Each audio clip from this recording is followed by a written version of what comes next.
So for me, the number one is still the right limit setting.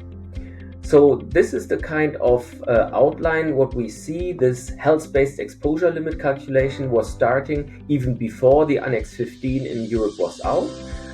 So that was really going hand in hand with the ASTM guidance documents and also the risk map approach coming from North America. And here it is really something where I say, the understanding is not there.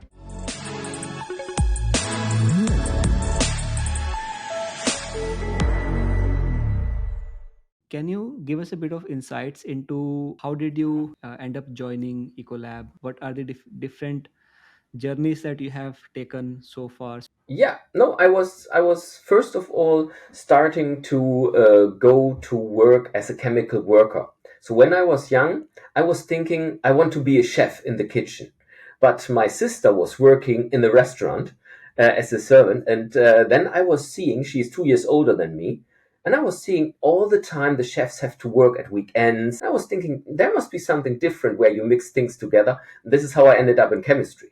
I said, okay. And I worked for Bayer Healthcare, Yeah. made the apprenticeship for 3 years and then worked on three shifts. I was deciding I go to study food chemistry.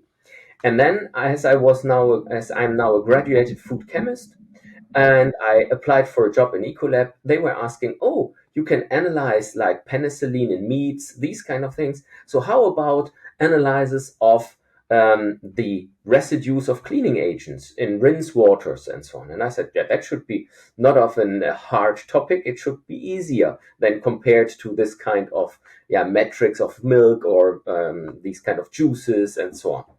So this is why I then ended up in a division called food and beverage at the beginning, and there it was a special section we called pharmacos, pharmaceutical and cosmetic cleaning. So, Thomas, we want to go deeper into the topic of digitalization in pharmaceutical manufacturing today. Given the great amount of work that and the depth of experience that you have gained, the first topic, if you can discuss, according to you, what have been the top changes in the last few years or so that everybody should care about, specifically in the domain of equipment cleaning and cleaning validation? Mhm. Yeah, this is what I first of all always outline if I start conversations in my job, that I usually talk about cleaning of product contact surfaces. So meaning equipment surfaces what are directly in contact with the product to be manufactured, because here this is the most care to be taken of. And this is what you can see even in the guidelines like Annex 15 or others, where you even get the outline that all the validation activities should be done for the product contact surfaces. This kind of discussion on the product contact surface cleaning, what we are having is, I would say, I would break it down into different subjects. So we have some questions on the calculation of limits, and I would maybe not even call it longer calculation of limits. I would really outline that this is a kind of risk assessing, or assessing the risk of chemicals to define limits. Because what you're doing is really not calculating the limit and say this calculated value should be my defined limit. You really assess the risk by the PDE value, for example. That is one topic. Another topic, and very often discussed with customers these days, is visual clean. So how to prove that visual cleanliness is achieved. And also the last point, I think, also is ongoing verification of cleaning processes. Coming from the manual cleaning, that people say, oh, manual cleaning is very hard to validate. And if you want to make a kind of verification on the critical cleaning process parameters, how to do that, how to achieve it. And that goes hand in hand now with, I would say, digitalization in cleaning validation. Because there it is the possibility to even identify the critical cleaning process parameters upfront, and then to identify them during the cleaning and making, for example, even statistical using statistical tools to evaluate process capabilities and these kind of things. And this is, I think, where the future goes to in cleaning validation. Yeah, Thomas, and if we review the regulatory landscape, almost every major guideline has seen some bit of revision in the past few years. We have seen EMA coming up with something new, transitioning towards health-based exposure limits. You highlighted that assessments of PD-based risk assessments. We saw a new guideline coming into play from ISP a couple of years ago. So almost every regulatory body has seen some kind of updates when it comes to the expectations of how an effective risk-based cleaning validation program should be designed and executed as well as monitored. So you have seen the implementation of risk-based cleaning validation at many companies now. According to you, what is the number one mistake that you often see companies making? So for me, the number one is still the right limit setting. So this is the kind of outline what we see. This health-based exposure limit calculation was starting even before the Annex 15 in Europe was out. So that was really going hand in hand with the ASTM guidance documents and also the risk map approach coming from North America. And here it is really something where I say, the understanding is not there. And maybe just to give you an example, I see companies who have used like the 10 ppm criteria known from the FDA, and also maybe a kind of limit calculation based on LD50, what was done before.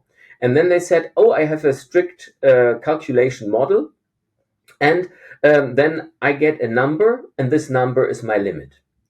And if you look to the risk-based approach, it is not so that it is wanting you to give a limit directly. It is to understand the risk, what is present due to a chemical or due to a cleaning agent or product residue or whatever. And then you can set a limit so that you never reach to this limit.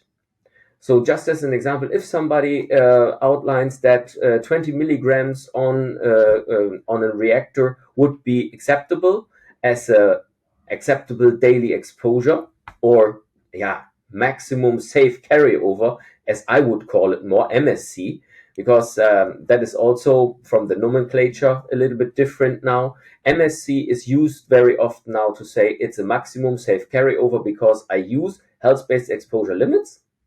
I will calculate a level, and then I know what is the maximum safe carryover. But this is not the actual number I want to analyze down to. I would like to never reach this maximum safe carryover.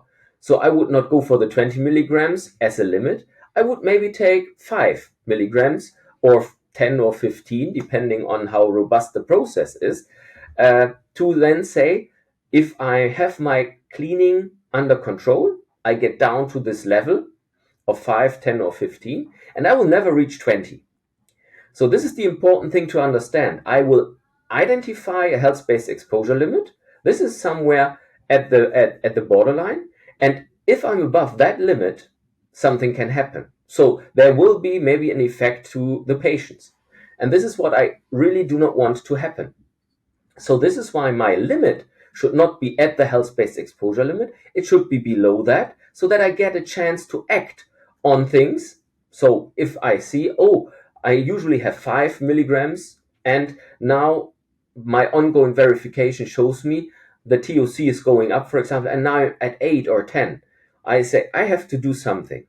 And if I do this, I can still argue that I say the 20 ppm or the 20 milligrams are never reached. So the patients are still safe from a perspective that they do not get an exposure to any harmful chemical concentration. And then to make your own limits on it is something very important. And this is actually also what we have seen, what the European Medicine Agency was telling us.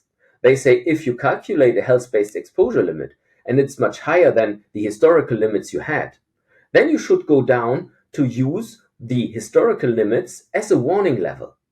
And the warning level means you need to do something if it's above, but you know health-based exposure limit is higher. So this is what inspectors might really expect if they come on site and you want to talk about cleaning validation, and then you say, I will follow this in this process, for example, for limit calculation. Yeah. The ASTM guide is also telling you do this with a health-based exposure limit. And this kind of stories can then be ending up in outlining, yeah, we took the kind of guidance document from ASTM or ISPE because this is state of the art in the industry, and then you are on a safe side for the argumentation in front of the inspector. Yeah. And Thomas, we have seen both sides of arguments where there are uh, there are practices of continuing to use dosage based limits to establish safe carryover limits. On the other hand, with transition towards health based exposure limits, it's starting to seem a little bit less relevant nowadays. So what's your take on how should the companies continue to think about setting dosage base limits? Should they continue to do it? Should they discontinue it? If yes, when? Just share your opinions, that so that our listeners can take some informed decisions around that. Yeah. So from my perspective, I think the dose criteria is somewhat related to the actual or acute toxicity. So that was used in the past, LD50 values, for example, and I would say the dose criteria is going hand in hand with it, where you get a value where something is already happening in the organism. So you take like the minimum active dose and you take a thousandth part of it, what was the suggestion, and then you consider this to be not relevant anymore. And this is a little bit different to the health-based exposure limit concept, where you say there are data available where nothing happens to the organism. And these data are present, and with this, you can make a calculation where you think also to the human beings should not be any issue. So, this kind of difference, having an acute limit where something happens, using safety factors to say, okay, and at this level, nothing should happen anymore. Or you get values where nothing happens to the organism of tests, and then you say you apply also here some safety factors, but based on the no effect levels you are identifying, you can assume, in my perspective, in a much better way, that also there's no risk to the human beings. And this is why I would always prefer to go to the health based exposure limits than to any limit what has a dose criteria or an acute toxicity behind. Yeah, I think that explains quite a bit. So can you share some insights into how should companies think about setting the visual residue limits? What are the considerations, and how can a company set an effective program around visual residue limits? Yeah, yeah, and I would maybe even like to correct you here a little bit because you will not set visual residue limits. You should identify where are these limits, because this is the interesting part. If you have made a health-based exposure limit calculation in HBEL, and you know, and I will go back to the 20 milligrams, let's say, yeah, and you know that a visual residue limit would be there. Visually you could see maybe 10 milligrams on this surface in this equipment. And then you would say, oh, if everything is visual clean, it must be below 20. So this kind of knowledge of at what stage is getting a visual residue visible to the operators, this is something what you should really identify. And also here the Annex 15 in Europe is telling you you should make analysis on what is the threshold when a substance is getting visible or a product is getting visible on a surface.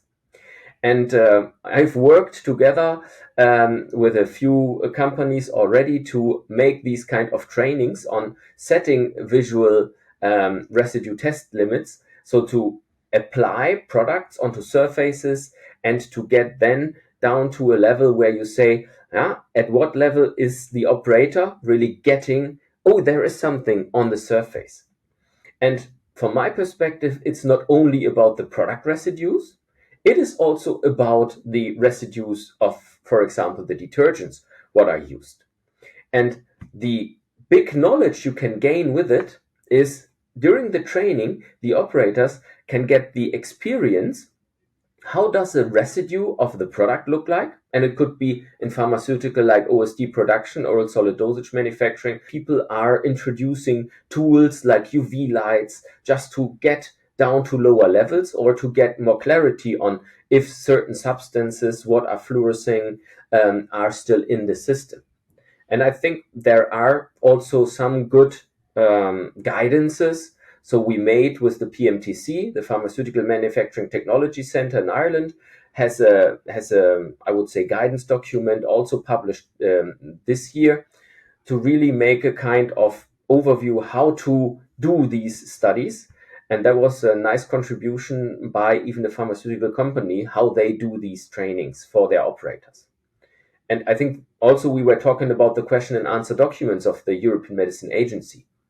They are even telling us if somebody is doing visual inspection, please make sure that he's able to see it. And I have even a colleague who is now seen, or who is, since he was born, like colorblind. And due to this eyesight testing outline of the European Medicine Agency question and answer document, we decided that he's maybe not the best one to make decisions on, yeah, is it a residue or not? Because we have seen in the documentation that there is a difference in viewing of colorblind people to the, let's say, normal people. And and even more, I think also from the question and answer document, there is an outline not only to look to the product contact surface, as I outlined at the beginning, this is my main concern usually, but also here they say if you look to the surrounding, and there is a possibility that even from the, yeah, let's say, ceiling or from some of the not product contact surfaces can come into the product itself, because you open a vessel, yeah, and on the ceiling you might have white powders, then the white powder can drop down. And European Medicine Agency outlines you should include these kind of areas as well to the visual inspection to say, yeah, also the surrounding is free of any contamination, so that there is no possibility of a contamination of the next batch. So these kind of things is where I see a lot of discussions with what is visual clean, yeah? And these thresholds must be identified by the companies themselves. And how to do it, there are some guidances on that. Yeah, I think that's a really comprehensive aggregation of all the resources and the inputs which people should consider in designing their visual limits program. And by any chance, did your colleague find out that he was colorblind while doing periodic eyesight testing for visual inspection, or did he always know that he was colorblind? No, he knowed it before. He knowed it before, and we were sometimes standing in the lab next to each other, and I was outlining to him, here's something. I think there is something on these stainless steel plates. And he was like, Yeah. I don't think so. Yeah, that's yeah, but it was maybe the wrong color, or he was then, yeah, is it like a gray shadow? And I'm like, I don't see anything. So it's really something what you really need to identify. How good can the people see, and what can they see? Really, how do the residues look like? Yeah, And that's and I fascinating. think even from the point of digitalization, there we have a big possibility to include these kind of things maybe in documentations like the SOPs for cleaning, to have a standard picture, how should a part look like with no staining or with no residues on it, and then to have an identification by the operators. Yeah, this is how it looks like really in reality. And I have seen even practices where after a manual cleaning, people make a photo of this, maybe of a critical part. Yeah. This is only for high critical situations, but to do a kind of picture of the critical parts and include that into the cleaning validation document for visual clean appearance check. Yeah, just having high quality photographs of the difficult to clean sampling locations which were identified based on some kind of risk assessments. And we have, and I think last year was really interesting for that, when just in the first, I think first 4 to 5 months, we saw multiple 483s and even warning letters which highlighted lack of quantifiable risk assessments uh, in the way how sampling locations were selected, not having enough guidance around how should they be managed while executing the sampling. And I think it also plays a role after you have, after you are done with the cleaning, uh, take a photograph, keep it as a work proof. And I think at some stage people are also starting to think about how this can enable a remote visual inspection as well. I think we are still a little bit away from that, but uh, gradually it's becoming a reality that the quality assurance team members, people who are responsible for performing visual inspections, they don't need to go all the way to the shop floor anymore, look at each and every piece of equipment. If you can just monitor critical sampling locations via a validated mechanism, I think that would bring in a bit of efficiency into the play. Yeah, I've seen, I think, both extremes. So I've seen really some researches what are ongoing at equipment manufacturer sites or even at some universities where they say, oh, an installation inside of the equipment with a high resolution camera is maybe good to get a kind of image, and even from shadows or whatever you can see, you can calculate the imprint, something like that, and if there is a visual cleanliness achieved or not.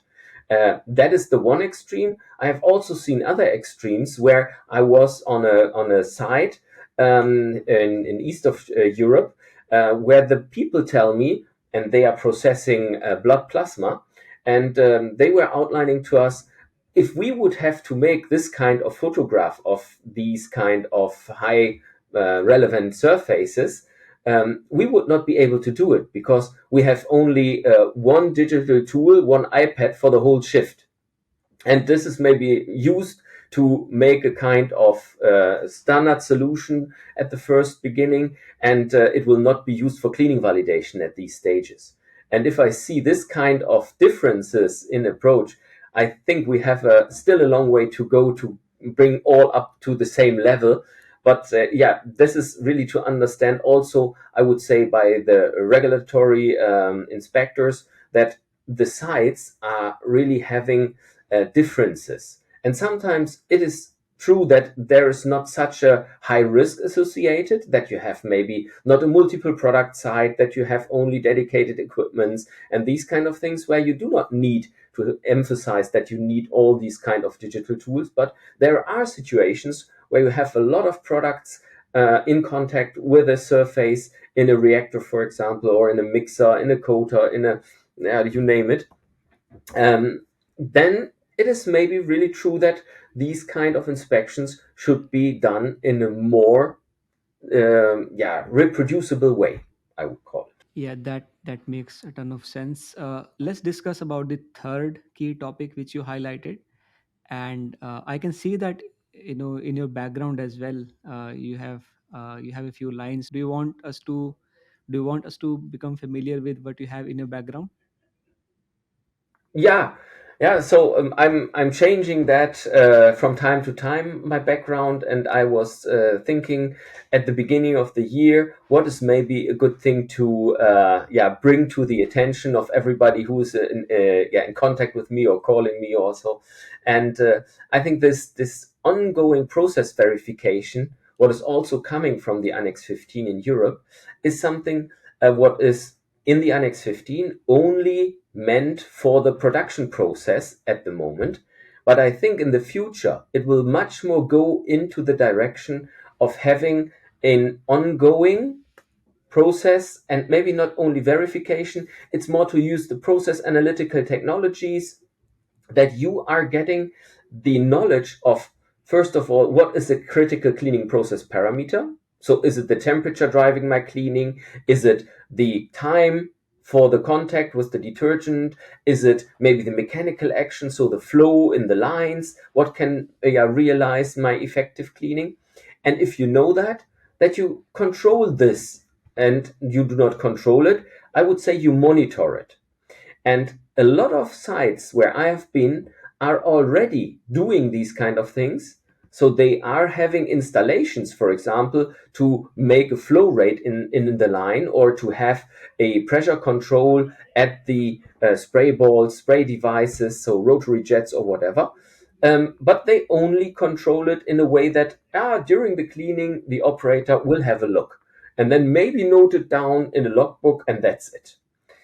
I think for the future, that will not be enough anymore. So we will go into the direction of saying, if there is a device what can measure things, why don't we take this measurement into a system, into a digital tool, whatever, and then we can identify, even for the last half a year, how was the cleaning running.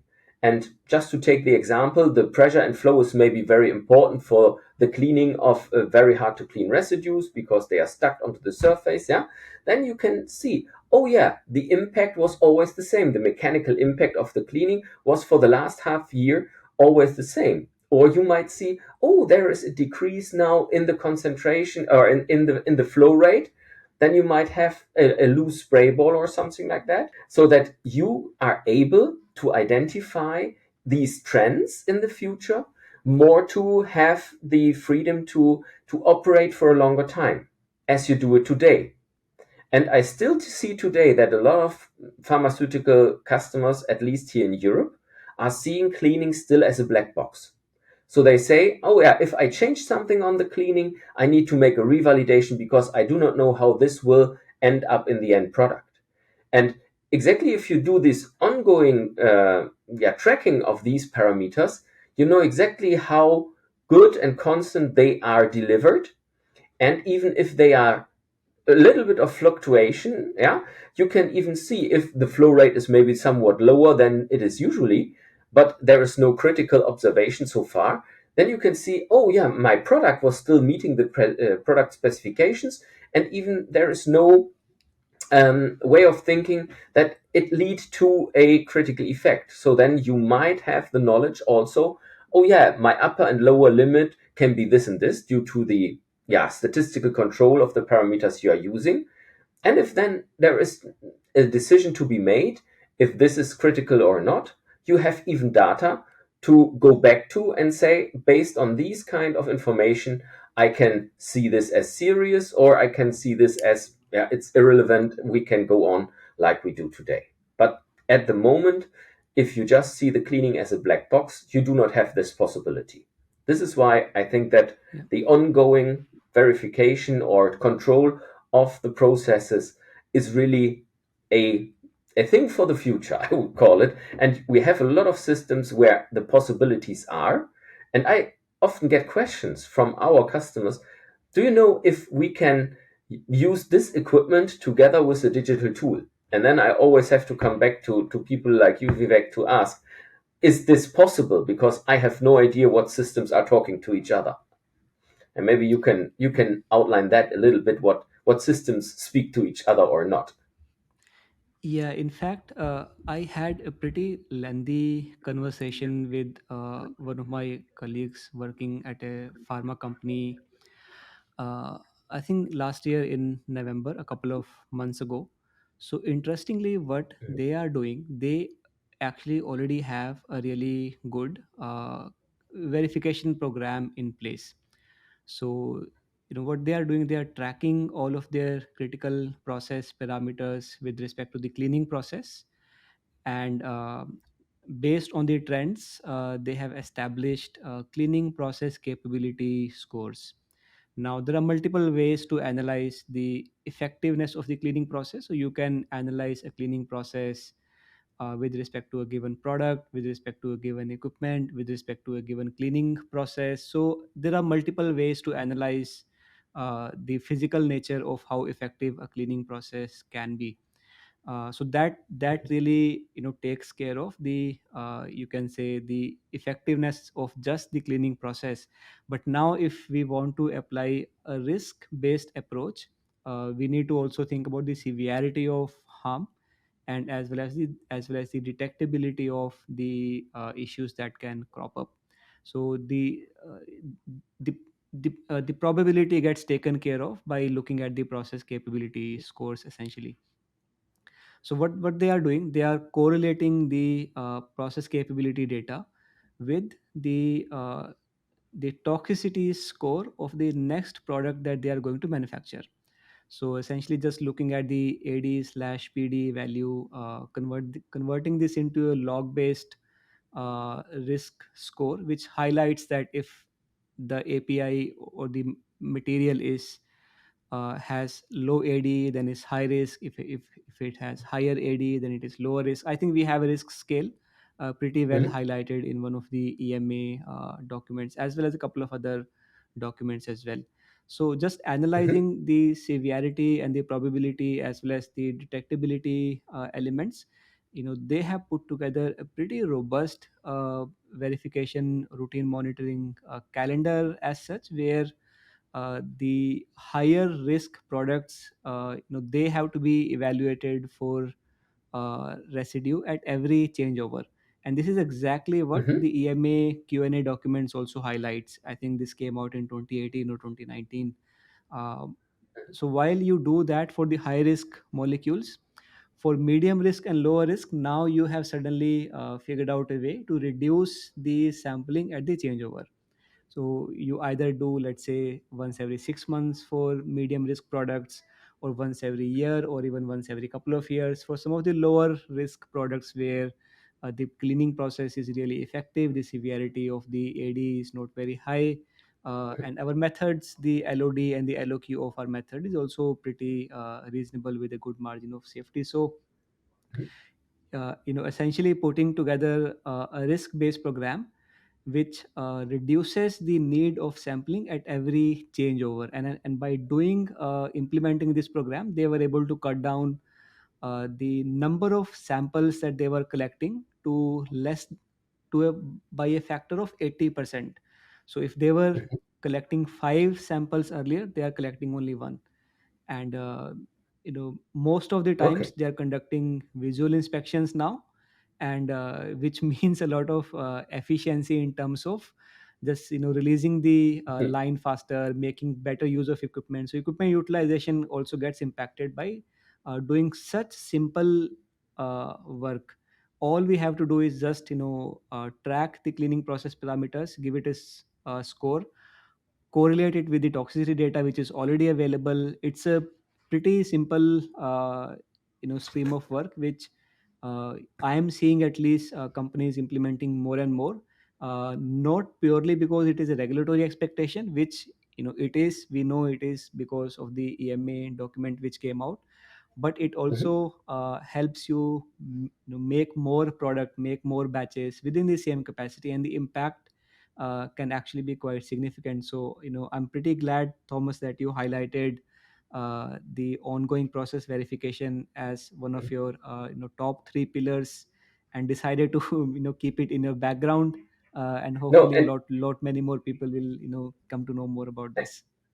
No, and I just want to make sure we are talking here about different kinds of equipment. So it can be Yeah, a coater that is connected, it is a granulator, it is a yeah. fluid bed, it is so it can be really different kind of equipments what are then evaluated digitally. Is that true? Yeah, in fact, we know that a lot of the pharmaceutical manufacturing facilities, they have been running for a long period of time. So 30 years old, 40 years old facilities, and sometimes you would find the same equipment that were being used 40 years ago, still in some kind of existence, with some modifications, some upgrades, but essentially not really connected digitally.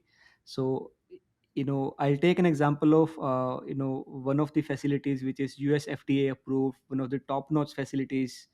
We did a bit of a data analysis, and we found that the facility had about 250 unique equipments, and out of that, only close to 100 equipments were digitally ready. So we still had you know majority of the equipments on site which were not connected to the the OPC UA interface, which is the universal standard for connecting the equipment data with the servers, and then getting it across to analytics platform for doing more work. So Okay. while majority of the equipments which are OPC UA enabled, they are just ready to be connected as it is without a lot of work actually. uh, you know in the current state, I'm not very familiar about EU, I have to say, Thomas, but at least in North America and a couple of other geographies where I spend a lot of my time, I see that more than 50% of the equipment may not be digitally ready.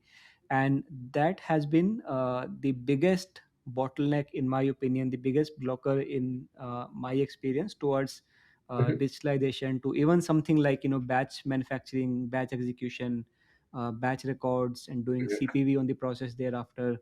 And for those, there are a couple of things that we have recently figured out. So and I think we are launching something pretty soon around this as well. You have some idea of what I'm talking about here. But Yeah. essentially just coming up with non-intrusive methods, doing things based on a bit of image and a combination of network analysis, and finding out non-intrusive methods of getting the equipment data easily and effectively with data integrity into the servers, and then hooking it into the analytics platform. So And I think, I think and I the think it's, life has become very easy now. It's not a big blocker anymore. So I would encourage everybody to just explore it as much as they can, because it's not a blocker in anymore at this point. yeah, and explore it as much as we can, I think, is exactly the right thing, because what I Yeah. see still in the market is, if I'm in contact with the equipment manufacturers, these original equipment manufacturers for pharmaceutical equipments, they often tell me that the sites want to have exactly the same coater, exactly the same fluid bed processor than they have bought 25 years ago, even if there is an improvement already in the processes and so on. But they say this kind of equipment is in our documentation for the validation of the product manufacturing. So it is in this kind of dossier. And if I use another equipment, I need to do a revalidation, or I need to do a full new validation. And this is why they want to have exactly the same copy of the old equipments, even if there is a possibility to be better today. But let's see how we can come up with that in the future, and yeah, what kind of improvements we can bring over the next 2 to 3 years. Yeah, and you bring a really good point across, Thomas, where just because the manufacturer had the same kind of equipment in their validation documents, the data which has been submitted to the FDA, it has been approved, it becomes a lot easier without any change for the manufacturer to just continue to expand the capacity. Now this is where I know that FDA has done a lot of great work. I believe that FDA has actually been contrary to the popular opinion, FDA has been pretty relaxed, and they have come up with lots of good new flexible initiatives to promote effective implementation of changes. But I'm hoping that nobody from FDA is going to listen to this podcast, because I also want to say that maybe FDA has not done a very good job of communicating those initiatives, because there is while there are not even communicating but even formalizing those initiatives. So you hear this the FDA representatives on different forums, they talk about the flexibility in the mindset, they talk about how supportive they are with these kind of changes, they talk about being agile in nature, but where are the documents which we can use to implement those changes, because at the end of the day, when the inspector comes knocking down, in your facility, you end up relying upon the regulatory guidance which is available in written format, which you need to abide by. uh, and I think it, while there is a lot of good efforts and flexibility and agility which we are seeing from the FDA, just putting pen on paper is what, at least in my opinion, has been missing. What's your take on that? I hope we are not offending FDA too much here, Thomas. No, no, no, no. And I think the FDA is absolutely right in saying, yeah, we will accept this kind of changes, but you, as a pharmaceutical company, has have to show me how you did it and why you did it and what is the benefit and so on for it. They do not want to give indications for it, and this is, I think, a very wise thing to do, because for me that has the nice add on that you can be really innovative and you can display to the authority in that case that you are thinking of this process what you are running, and even if it's only the cleaning process, in a way that you understand it and that you also have the possibility to be more or less free in your decisions. Thomas, thank you so much. We are coming towards the end of our chat today. I want to finish by asking you, something personal again. So, have you been reading any books lately? What are your reading habits like? Yeah, as I read a lot, let's say these guidance documents, or even if I'm on sites and being introduced to new validation strategies from companies, I go back to, of course, the different guidelines. But if I'm having a little bit of free time, I really like to read a little bit of books what are maybe autobiographics. So how to learn about other people, how did they behave, what did they do in their spare times, and so on. And even to go for thrillers. So to have a kind of understanding of how is the mindset of different people. So that is also always for me really something what I enjoy, to think of things like, oh, somebody has now the idea of, yeah, how to make a crime, yeah, and this kind of thinking, how did he come to that? So this is something what is also very nice from my perspective, and this is why I love people with good ideas and maybe even also good changes in the book. So if I read a book and I make myself an opinion and saying, oh, I think he's the bad guy, he's the good guy, and then at the end it turns the other way around. This is what I really love to see or to develop then in a book. And I think the takeaway message which our listeners can, take home is, if you want to be an original thinker like Thomas Altman, read thrillers books. Is that the takeaway? Yeah, maybe. Thomas, thank you so much for your time today, having this chat. It's always been a pleasure to have a chat with you. Thank you so much. Yeah, thank you very Thank much, you. Vivek.